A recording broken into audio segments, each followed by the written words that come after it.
budget season, and I know you're very busy, but I appreciate you taking the time to come onto my show. So, how are things going down there in City Hall? How's your new role? How do you feel about being District 7 City Council? Well, we've got a budget meeting at 10 o'clock Mm-hmm. that coming on your show has put me in a fix. I'm Try sorry. and get down to City Hall for that budget hearing at 10 o'clock.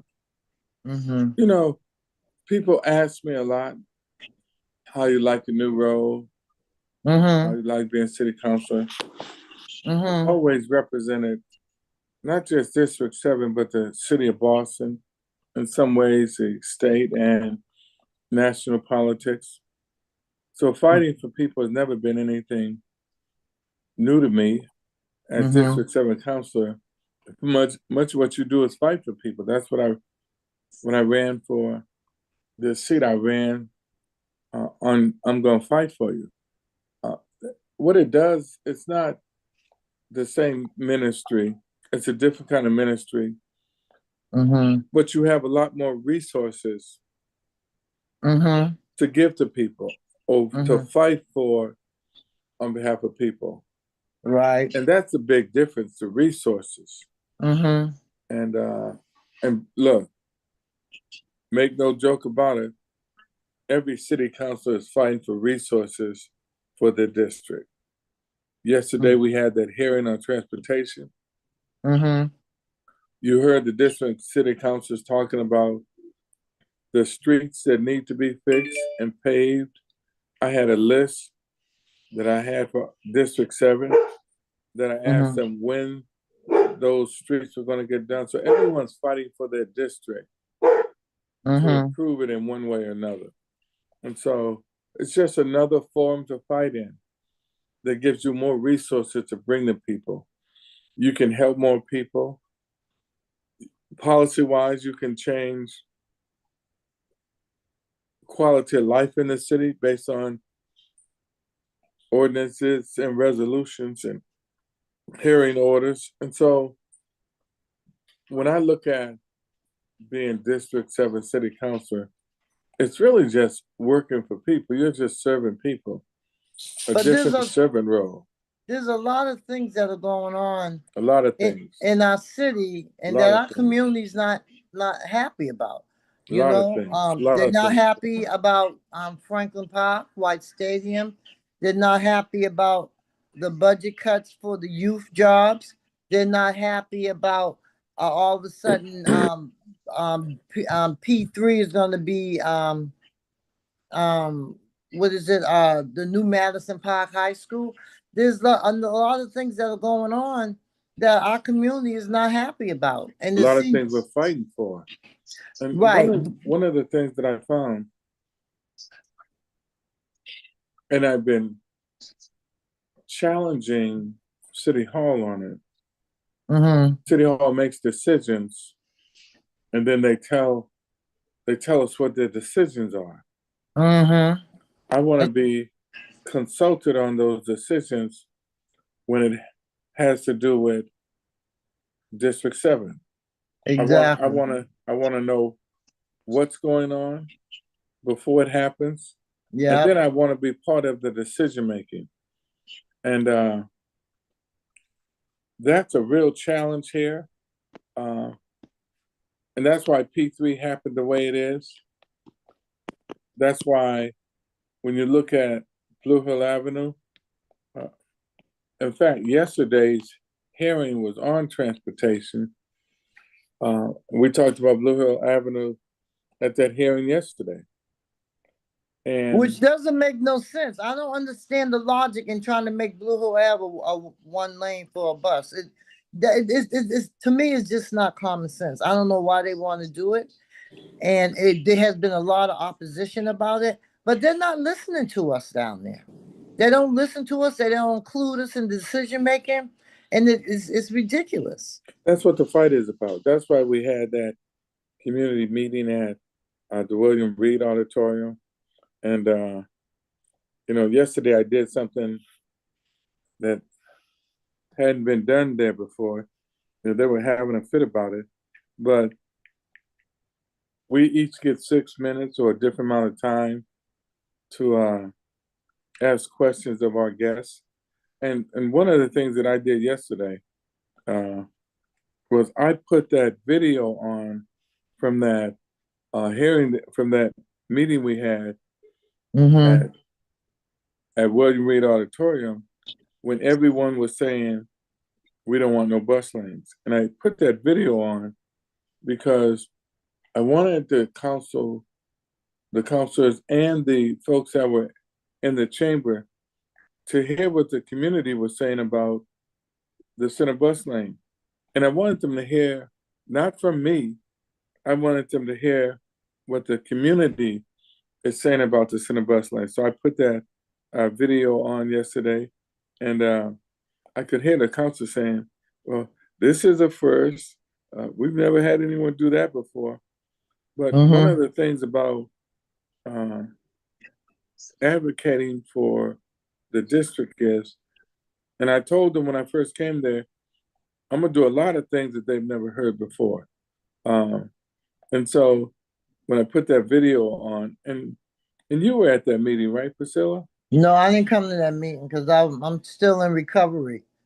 My first community meeting was at Rossway Community College last Tuesday because I've been sick myself, And no, but I did see it. I did see it. I saw some of the testimonies, and we need more of it. We need to have more town halls, and so people can express. Because what happens is, as was that meeting last Tuesday, people are so bent up and so frustrated that they just get there and they vent. None of the questions get answered. We don't come up with solutions, and that's why I'm so thankful for the Black Agenda Coalition that we're working with Mac Hudson and the Nation of Islam, because we have got to be able to speak, and y'all have to listen to us. I mean, I don't understand Mayor Wu's logic in half of the stuff that she's doing. And so we need more meetings like that, so that the city council can hear it. I'm glad you did that. That more of them need to do that. They go to these meetings. They go. We have 1,000 hearings a year, and it still doesn't get back. So that was a great thing that you did. Well, I mean, we're planning more because we gotta stop that center bus lane. Yes. We're working on some more meetings. In fact, we're working on a meeting with the MBTA. We were hoping it was going to be this week with the MBTA manager, but he had a death in his family, so we put it off. But this is the video I played yesterday. I want you to hear it. It was down at City Council. I'm telling you, they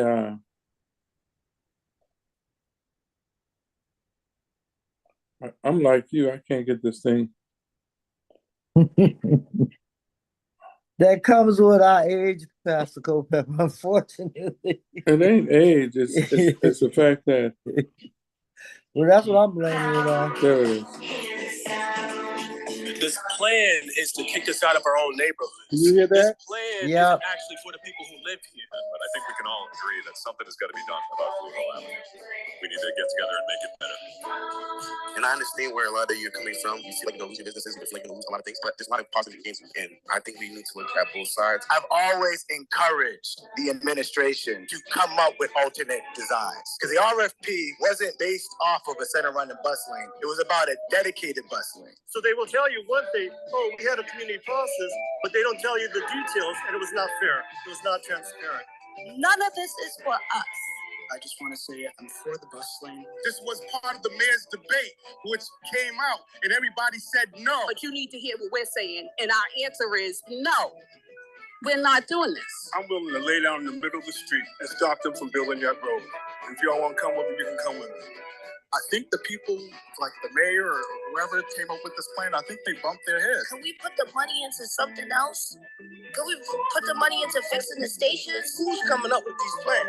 It can't be people from in the community. And I don't want to see that nightmare on Blue Hill Avenue. As your District 7 City Councilor, we're ready to fight. And so Yeah. that came from that town hall meeting that we had in Grove Hall. And I Mhm. think one of the things that people were saying loud and clear, and many times there's division in the community. There's no Mhm. division on the Senate bus lane. It's pretty clear Mhm. that the community has spoken loud and clear. And I think what happened was the mayor put this on a pause. The MBTA came up with that $80 million. That's not city money, that's federal and state money. But And what is the purpose of that lane? What is the purpose of it? well, part of what you've seen, and it's interesting that they were going to put one on Boylston Street. When Boylston Street and those folks opposed it, they pulled it down. And I think what they're saying about Blue Hill Avenue, and Blue Hill Avenue for us is community. All the Mhm. businesses along Blue Hill Ave, a lot of the gatherings on Blue Hill Ave, restaurants, Blue Hill Ave, clothing Blue Hill stores. Ave Blue Hill Ave runs is through our three community. It's our three community. towns, three And, cities. and the Senate bus Towns. lane is going to destroy those businesses. It's going to destroy community. This is, in my opinion, this is tantamount to that highway that they stopped, that 95 that was going to go down 93. Columbus Ave Yeah. in the south end. And so this is just a contemporary highway coming through the community that will destroy the community. There'll be less Exactly. parking. And so less parking means that businesses are going to be hit, because we know that most of the traffic for the businesses are vehicular traffic. People aren't getting off those buses and going to those businesses. The other thing that really concerns me, when they came up with this design, even though the majority of our community are vehicle drivers, when we met with the MBTA, I asked them one question, and they agreed with us that most of the drivers, most of the residents in our community drive cars. They agreed with that. And the one question I had for them was, how did you consider that in your analysis that a bus lane is good for the community? And their response was they didn't. They didn't include it at all. They didn't include the fact that the community, most of us drive cars. And so when you look at that kind of an analysis, it didn't include anything that had to do with the people who really live here. That's what this fight is all about. Gentrification. Let's be clear. We want that money. We want the $80 million that coming from the state and the city. I mean, the state and the feds. We want the $18 million coming from the city. We want all of that $160 million to go into Blue Hill Avenue. We don't want no money to go back to the federal government, but we want it for beautification. We want it for new streetlights. We don't even have ADA compliant ramps on Blue Hill Avenue. And so all them potholes, my Lord. We want the money. Yes, we want the money, but we want it for what we need it for. Right. And that's the battle. That's where we are now. And the community has to continue to speak up. Because like I said, it's not about me. I said this all through the campaign. It's about we the people in That's this right. community. And I've called for P3 to be put back out through an RFP. That's another thing. Let's do a new RFP. That's another thing. I don't mean to cut you, but no, go on. If we had an elected school committee, we probably wouldn't be dealing with that or Franklin Park White Stadium. I don't understand why we asked for we have voted for elected school committee, and we don't even have one. It was supposed to be, the mayor was talking about maybe a hybrid. It's nothing. If we had elected school committee, We wouldn't be fighting about Franklin Park, White Stadium. If we had elected school committee, we wouldn't have to fight for her to keep the O'Brien in Roxbury. If we had elected a school committee, we would not have to be fighting about building a new Madison Park. What's wrong with the old Madison Park? Michelle, I'm sorry, but Michelle Wu, I don't know. She acts a lot like Menino did. However, she is not listening to our community. She got back in there on a pass because she didn't have no competition, which I had an issue with that too. Because I feel like when Josh Kraft dropped out, Domingo DeRosa, who was the next person, he should have been able to run against her. And now she's just doing what she want to do. Well, the thing about P3 and Madison Park, now look, I think we need a new Madison Park. There's Why no can't doubt we? about it. We need a new Madison Park. When you look at Northeastern and you look at what Northeastern is building, every time you look up, it's a new building at Northeastern, whether it's a dormitory, whether there's space for classrooms, the garage, every time you look up, our students deserve the best too. So we But need you think Madison building a Park. new Madison Park? I mean, what's wrong with the old one? Why can't it be renovated? No, They're we don't need closing so many schools. we don't need to renovate it. We need a new Madison Park. We need a contemporary Madison Park. Just like when you look at all the buildings that are taking place around there, why do our students have to have a renovated building? No, they need a new contemporary building. And I don't have a problem with a new Madison Park. I've been saying over and over, we do need a new Madison Park. But I think the challenge for me is the state has approved the process for the cities of Boston to follow in order to get the state money. There are different layers and different procedures and protocols that you have to go through. By the time we finally get to that state money, it's going to be 6 to 7 years. And we can't have P3 sitting there for 6 more years, this vacant space in such a critical area. I mean, that area is critical. I think that's the gateway to downtown. And so Okay. I think it's important, and I'm asking the mayor and Cairo Shem to put P3 back out on an RFP, let developers submit their proposals, and may the best proposal for P3 win, because it's really supposed to be an economic, P3 is really supposed to be economic development. And I think let me, I don't mean to cut you, Pastor, you but don't mean to cut me off and then you cut me off. I'm sorry, but I got to get, because I know you don't have a lot of time and I want to get my point and my questions. Go on, get your points in. All right, so if we think about Madison Park was a mess for a long time. And Madison Park is supposed to be, took the place of girls' trade and boys' trade. It's supposed to be the new vocal, for all the trades Boston and all trade, that. Boston Right. trade, yeah. But however, I don't see, if the old one wasn't working right, I don't see what building the new one is going to do. Is it going to make more students come there? Is it going to make it better? It was a mess. However, that P3 been out there ever since when we were protesting at the Bruce Boland building. They were talking about P3, and it's still sitting there.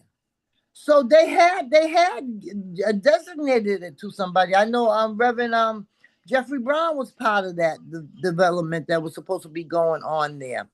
I mean, the way they're building up housing in this city, who are they building it for? They're throwing houses here, house here. Something has to be done, and we can't just keep letting them bulldoze our community like they're doing. So let me just say this about the housing. There is a lot of affordable housing that's going up by developers of color. We're approving and we're sending support letters to a lot of developments that are taking place. So I don't have a problem with the developments that are taking place. I do think we need more housing. I think we need more affordable housing. I think we need more home ownership, because one of the things that sustains communities is home ownership. If you own your home, you're not going anywhere versus reno. And the rents, when you look at the way the rents have skyrocketed in the city of Boston, it makes it almost unaffordable. And for our folks. taxes. Well, that's a whole nother thing. We've got a bill, and I put in a bill. Let's have a hearing on how real estate taxes are assessed, because when you look at the real estate taxes downtown, so in the Back Bay, there's it's built and sold for $25 million, right? That was the sale price. It was assessed at $12.5 million. And so when you look at that assessment, had the city assessed it at the sale value, the city would have recouped $12.5 million more.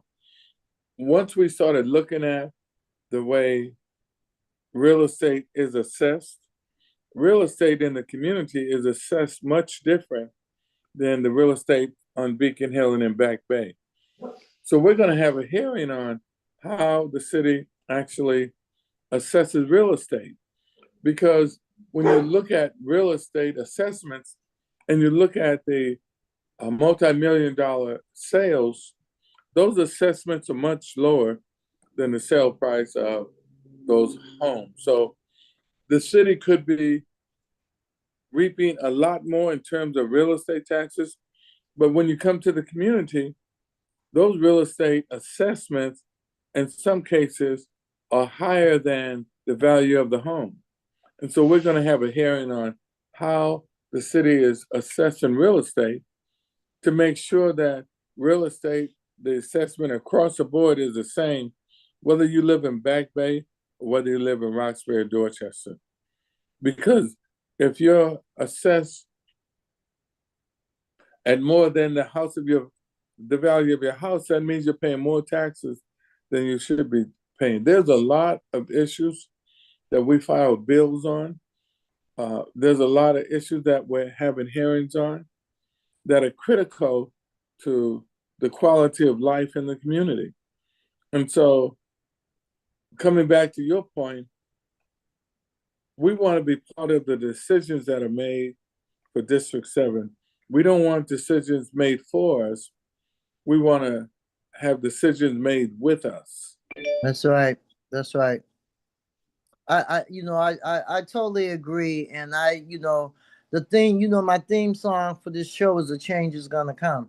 Change happens every day, but we have to get our community and our people to realize that if we don't come out and vote, if we don't attend these hearings, if we don't speak up and speak out, we're going to be left behind, lost in the sauce. It makes no sense. So, this every year we have an election. This is the governor's race. We have Rachel Rollins, who's getting ready to run for DA again. We have Andrea James, who's getting ready to run for governor. I mean, the things that are happening to us, some of it is for us, some of it is not for us. But I just want to make a comment because I'm still upset about this. Is Sharon on here? I don't see her. Pastor. I think I have Sharon Hinton coming on, but I just want to make this known. Hold on one second, Sharon. I'll give you a minute. That I was very, very, very, very, very, very upset about that foolishness with the city council presidency. That was the most ridiculous backdoor stabbing thing that I've witnessed. And I'm very upset about that. And this is why we need to have new people in office. We need to run slates. It just bothered me. So I just want to put that out there for the record because I've been talking about it. Sharon, go ahead. This is Sharon Hinton.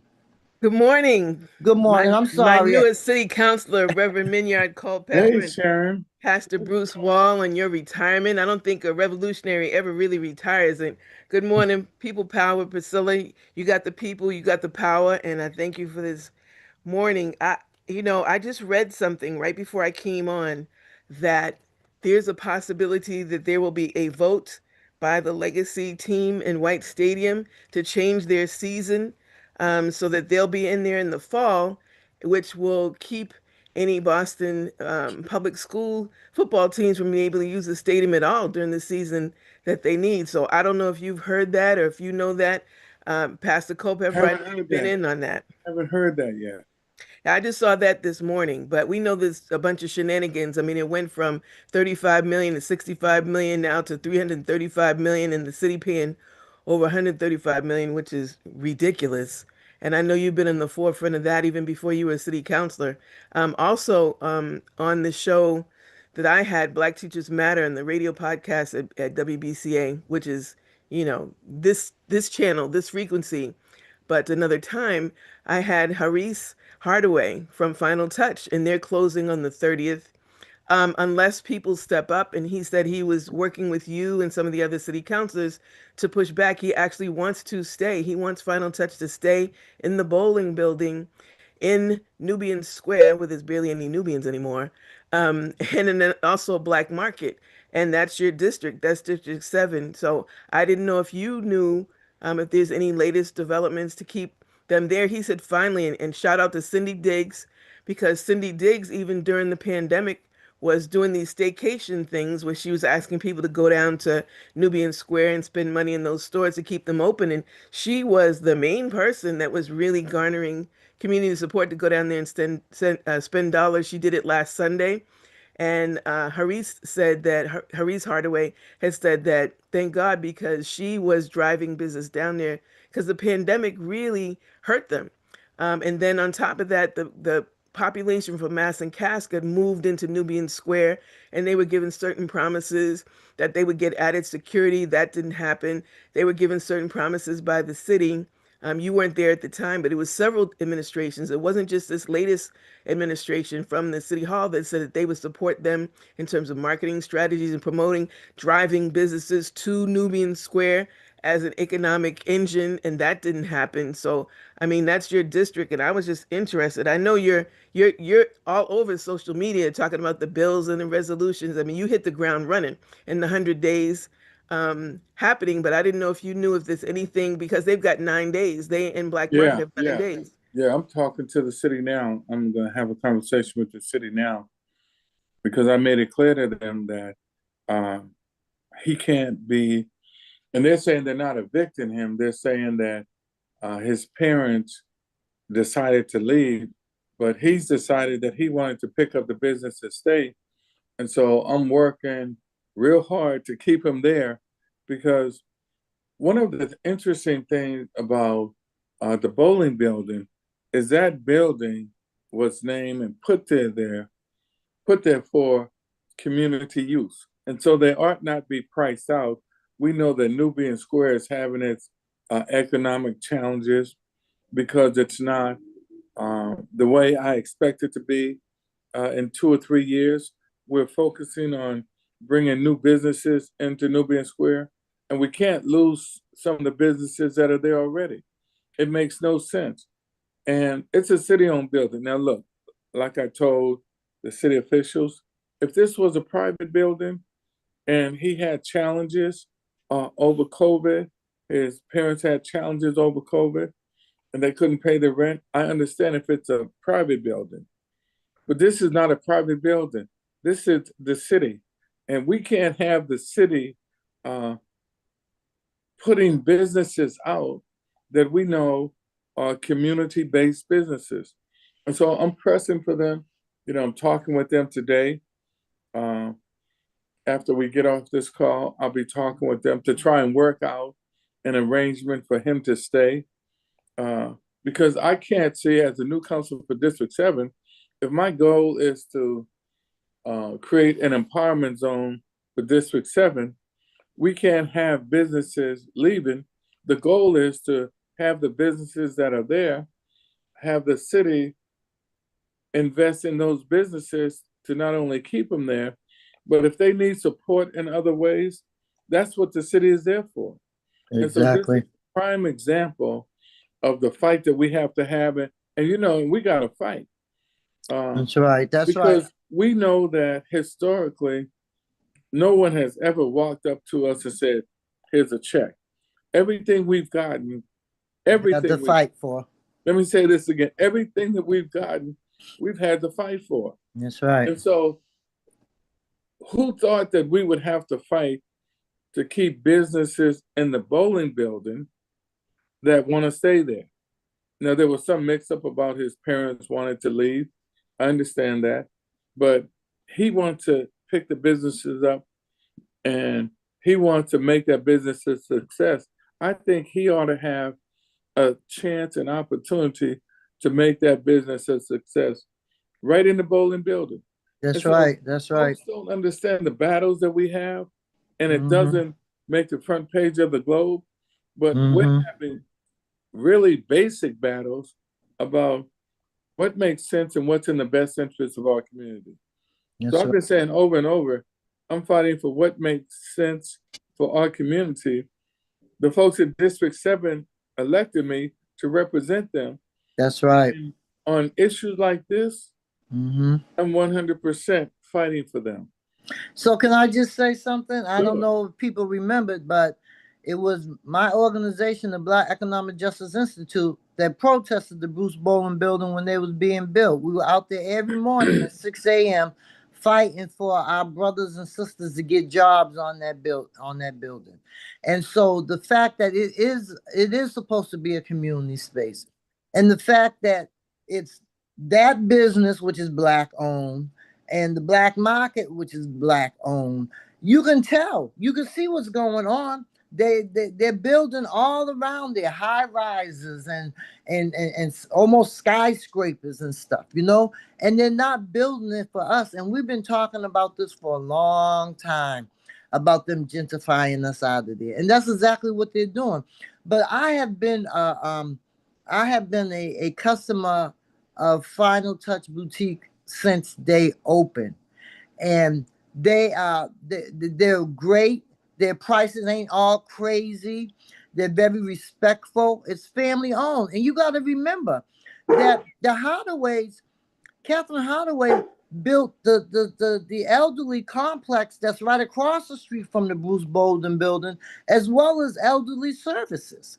So why are you gonna put out a family owned business that already has ties to the community, that has already built in the community? It doesn't make any sense. Well, I think Another thing that Horace brought up, Horace Hadaway, when I was talking to them, is that the city, I mean, there are buses that go through, um, there's more people that go through Nubian Square. Nubian Square in terms of transit than any place else in Boston. So you could have, there are buses, the number one bus, there's different buses, and you could put on those buses a sign that says shop at, Yep. Nubian Square. Yep. Shop at Nubian Square, that would drive economic, that would give visibility. There's not visibility to those businesses there. And I remember, because they changed the signage in the buses saying, during Boston Red Sox season or different seasons, and this is the 250th year legacy. So Cindy Diggs also had put together a marketing plan. So a couple of years ago, saying this is how you can drive drive business into Nubian Square, so that all those thousands and tens of thousands of people that are going through there actually know that that's in the building. And as you said, Counselor, that is city property. And from my understanding is that the rents have doubled for the businesses in there, up to $10,000 a month. Now, how are you going to do that and then also not give the support? And I'm preaching to the choir when I'm talking about Bostonians. I remember this happening in every single place in Boston. Most people don't realize that Back Bay and Beacon Hill was all black at one point. That's And right. then they moved us to the South End, and then they moved us out of the South End. And right before they priced out people in terms of buying property and rents, they let St. Paul Street and all those streets that had the same drug problems and prostitution, they didn't give the coverage from police and from security. And I remember, because I lived down there, you had all those drug addicts in there driving the property rates down. People moved out because of safety. Then you couldn't get the money to insure your buildings and repair your buildings from the banks. And then people moved out of the South End. People came in and scooped that up, and now you can't even get it. It's going for $1 million, $1.5 million, $2 million. They're doing the same thing in Roxbury. Nubian Square, Dudley Square. They have the, facade of calling it Nubian Square, but I knew years ago, before the pandemic, when I saw this blonde ponytail chick jogging through Dudley Square in the middle of the night, I said, oh no, there goes the neighborhood. Because and then the bicycle lanes and all sorts of things. Everybody that I talked to that's Black in this neighborhood, they said, they're not doing that for us. And now they're doing it up in Hyde Park and Mattapan. And people are moving out to Randolph and Stoughton and Providence. They're doing what they've been doing. They're just not doing a highway. Yeah. And then, of course, Counselor, with the bus lane that you've been against going up Blue Hill Avenue, and them not, the mayor just announced, excuse me, this street plan to renovate certain streets and to fix certain streets, but Cummins Highway still looks like hell.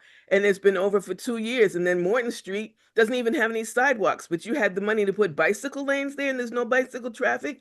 I mean, you are the newest voice to the city council. Everybody else is an incumbent, everybody else. And then we've seen, like Sister Priscilla said, that it comes down to that 767676. And so I understand, and each one of us actually has run for office. Pastor Bruce Wall had run for office. Priscilla had run for office. I ran for office. And so we know it's different once you get in the seat and how you have to compromise, because you've got to swing people certain ways. And if you've always been entrenched for or against the mayor, and it's a heavily mayor-run city, that she digs her heels in to back up her people like she should. However, when your people are not standing with the people, then we got a problem. Now, you've been standing with the people, which we're behind you, Counselor. And so I applaud your efforts. By the way, you and I are in the same picture on the front page of Dorchester Reporter. So I'm proud to stand with you. And I told you that once you get in office, as long as you was coming correct, and you have been coming correct, I'm standing there with you. But I'm encouraging people who are sitting back in this community, who are not registered to vote, who are not showing up at these hearings. That's right. And you've been trying to have the hearings in the community. And so we had that hearing that happened at RCC. It was over 200 people there, but then it came down to it wasn't organized correctly so that people's voices could be heard and captured. And I'm an organizer. Priscilla's an organizer. Pastor Wall's an organizer. Minister Culpepper, Reverend Minister Counselor Culpepper, you're an organizer. So we know when you really want results to come out, you organize things in a certain way so that you can capture that power. And so it should have been announced what the next meeting was, so the people at that meeting knew. It should have been captured and better organized in the beginning, so that there was a person or persons out there to register people to vote in the lobby, in the light, not in the dark, in the hallway. There should have been information about the bills and the resolutions and the initiatives that you needed people to back in that hallway, so people knew when to show up with the budgets, the 6 meetings with the budgets, information right there. And so I don't know why. I have my theories why people are pulling all these people into one particular area. People are hurting. And so that whole, once the community started talking, there was this pain and this hurt and this yelling and screaming, which didn't need to be that way. There's certain people that we know that are usual suspects that come in to disrupt. And so there's the way that you handle them before they disrupt the meeting.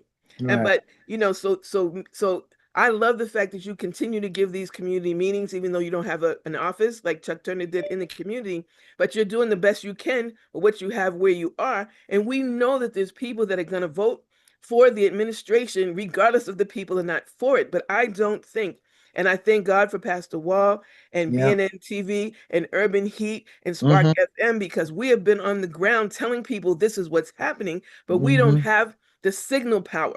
We don't have the money to be able to say, let's reach all of Boston, because we don't have the support. We don't have the financial resources. Well, we don't have the support. Let me say this. Look, what is the next meeting that's coming up that we need to show up to? The civil rights movement didn't have a lot of money either, but they had body power. And we need body power. We the people, we have the power. With regard to that meeting, we did have meetings planned.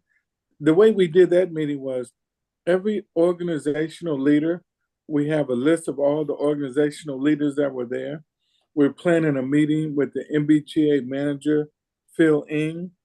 We expected that meeting to be this week. He had a death in his family, so he's away.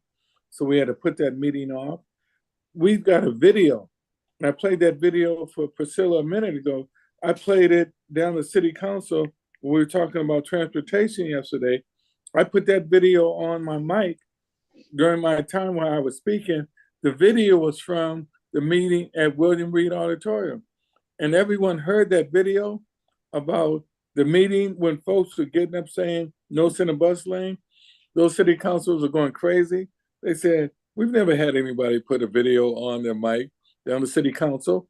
But I wanted them to hear from the community, not just me, because they hear from me every day. But I wanted them to hear that video from the community. I'm going to send you that video, Sharon, so you can circulate that video. It's a great video about what happened at William Reed Auditorium. And so we're still meeting. We've got that meeting with Phil Ng when he comes back. He's agreed to take a bus ride with us down Blue Hill Avenue. Here's what's interesting. Yesterday at the transportation hearing, we heard from the Public Works chief that the city and the MBTA are planning a meeting on the center bus lane. Now, when I asked him when that meeting was, he said they didn't have a date. But we know that from our voices being loud and clear about what we wanted, the city and the MBTA are now coming together to come up with some kind of response to the outcry from the community about no center bus lane. We know that we don't need a center bus lane, that it would kill our businesses, that we would lose parking. And in my opinion, and from what I heard at the meeting, it will kill community. Blue Hill Ave is the lifeline of our community. And we've got to make it so that the money that they have, and if they have $160 million, we don't want that money to go back to Washington. We want that money invested in Blue Hill Avenue. And so Brian Worrell and I have proposed a Blue Hill Avenue beautification plan because we want Blue Hill Ave. We don't have ADA compliant sidewalks. We haven't had a tree planted on Blue Hill Ave. And when was the last time you saw a tree planted on Blue Hill Avenue? Sidewalks. So when you really think about what we need, there's been disinvestment in Blue Hill Avenue for many, many years. It's time for us to focus on investing in our community. That's what I ran on, the fight to bring economics to our community. That's what we're fighting for. This is a real fight that you're right. It requires, Priscilla, the community, Sharon, to continue to organize and fight in a way that we ain't backing down. We ain't no ways tired. We got work to do, and we've got to keep fighting. But Can I say in the last minute, Pastor Culpepper? Can I say in the last minutes, there is a rally that is, are you going to be at this rally? Brother Fred Hampton, it's Fund the Youth, not Idle Police Overtime. May 7th, the rally is at 1 p.m. The hearing is at 2 p.m. at Boston City Hall. Brother Fred Hampton, he said almost 20 million cut from the community-facing programs, 55.6 million for BPD overtime from the youth, not the idle police overtime. You and I both know that the summertime is coming up. The jobs have been cut back for our young people. Our young people are going to be on the street. And if the mayor is cutting all these programs to these young people, and we've got added police presence, not to mention ICE, but we got added police presence, what is going to happen to our young people that's going to keep them safe? There's guns on the street. There's drugs on the street in this administration. And I can say it. You have to be political, but I don't have to be political. She does not give a damn about Black people. She cares about the Black people that make her look good in front of the people. But when it really comes down to where the money is put in our community and where she is cutting it, how dare you put 135 million into a sports stadium that's not even guaranteed for our kids, and then you cut 400 paraprofessionals and teachers when we need paraprofessionals and teachers. We need teachers. And don't forget about closing the schools. That by consolidating the buildings and getting rid of the buildings. The Timothy was an excellent program. The Timothy's gone. All of the programs in the Black community. My daughter went to the Little Frederick. Now that's gone. We got people who are tone deaf when it comes to Black people. School off of Dorchester Ave. So Sharon, let me say this. We know that all of that grant money was cut from the budget. We're working on trying to develop a strategy to have that money put back, because we know many of our nonprofits That was a lifeline to many of those nonprofits. They've been, for 3 years, they've gotten that grant money. We have to figure out a way to put that grant money back. We have to propose, and we are looking at where that money should come from. You When need you to cut think that about, police when you think budget. about new meetings, tonight we have a meeting, Sharon, at Boston Latin Academy. It's a teachers meeting. We want to hear from the teachers. You remember we had those listening sessions? Tonight is our final listening session at Boston Latin Academy. We've had the listening session with each ward. We had the listening session with the students. Tonight is the listening session that we put together with the Boston Teachers Union. We're going to hear from teachers tonight. Come over to Boston Latin Academy at 6 o'clock so we can hear from teachers. And I know you taught for many, many, many years. Come on over to Boston Latin Academy. Look, I got to jump because we got a budget hearing at 10. I got to get down to City Hall. I told Priscilla I was going to get off early. But look, I'm fighting. I continue to fight. We continue to plan. We continue to stand up for the community. It's not going to happen overnight. We know that the movement people, when they fought for civil rights, but we also know that they didn't give up. That's right. Until victory was won. And we're not either. We got to keep fighting. We've always fought. We're always going to have to fight for what we get. But we know that when we fight for right, and we stand for right, and we fight for justice, and we fight for empowerment economically, we know that the victory is won. So look, let me jump.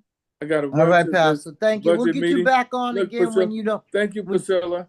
Thank you. Come on down to Boston Latin Academy tonight. You and Sharon, come on down tonight. I'll see you all there at 6 o'clock. No, you come on down. I need to see you. I have another meeting at that time, the Black Agenda Coalition. That's our meeting. I'll try to bring the Black Agenda over to the Boston Latin Academy. I got to ask Mac Huston about that. He's the boss. Thank you, Pastor. Love you. Love you too. Thank you. Sharon, don't go nowhere. I got you. Yeah. So, another thing that I wanted to say about Blue Hill Ave, that Blue Hill Ave, Roxbury, Dorchester, and Mattapan run through Blue Hill Ave. That corridor. It's Roxbury, Dorchester, Mattapan. And what is going on with that bus lane? It's supposed to be an evacuation route. That's supposed to be an evacuation route. Evacuation to where? Where are we going? The Blue Hills. It's really sad, but my motto, we the people, we have the power, and we just gotta learn. But the people are not using the power that they have because they're scared. People are waiting. They're waiting for people they're waiting for somebody else. Ain't nobody coming to save us. And I believe in Jesus, but now we are Jesus with skin and bones on us. And the other thing that is really troubles me is that we have a mayor who, over 100,000 people voted for an elected school committee, her first term, and she ignored it. So we rallied, we put it on non-binding referendum, we worked on the system, but this system is doing what it is designed to do, which is to shut us out. And we have to recognize that we have to do something above and beyond marching, above and beyond protesting. So people need to spend their money, and don't tell me you don't have any money. If you got $5, $10, $20, go down to Final Touch, and buy something within the next 9 days. They need money. And we've got enough money that comes through here, instead of getting your nails done in some salon that don't look like you, that don't care about you, spend it with people that look like you.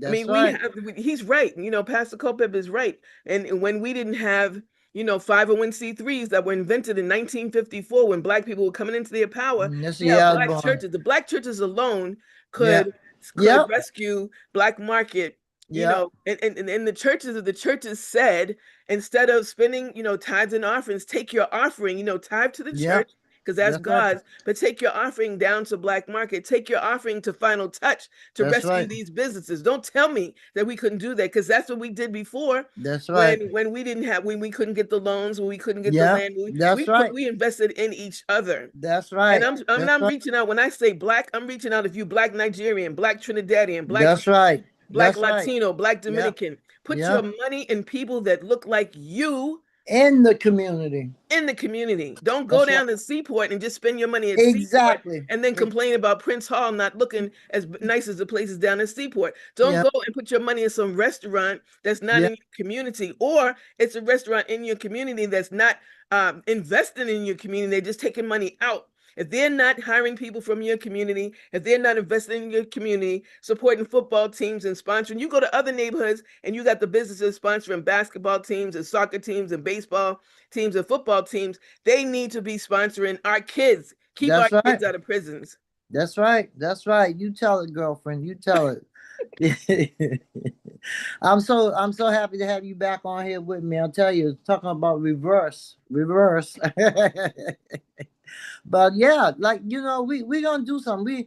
I'm feeling a lot better. I'm feeling a lot stronger. Thank God, Allah, that He is healing my body. Yeah, we can ready to do something. We got to do it. We got to. We have to take care of ourselves. Last night, me and Leon Rock and Brother Charles Muhammad and Robert Jenkins, president of the Madison Park Alumni Association, we did a show on Black men's health, and we focused on cancer, prostate and colon cancer, and diabetes. Black community is diagnosed later and not treated and dying at higher numbers than anybody else. Our men are dying from prostate cancer and colon cancer. And colon Yes. cancer is the biggest cancer. So 60% of our men get that more than anybody else. And not to mention breast cancer and Yeah. maternal health with Black women. I mean, there's stuff environmentally that is killing us on top of the stress Exactly. of racism. So we Yeah. have to take care of ourselves. You put the oxygen mask on you first so we can That's help right. our kids and help our children. That's right. Well, Sharon, we only have a minute, and I need to say the last. I need to have the last word. Thank you. I appreciate you coming on. Maybe we should make this a weekly thing. You come on my show now.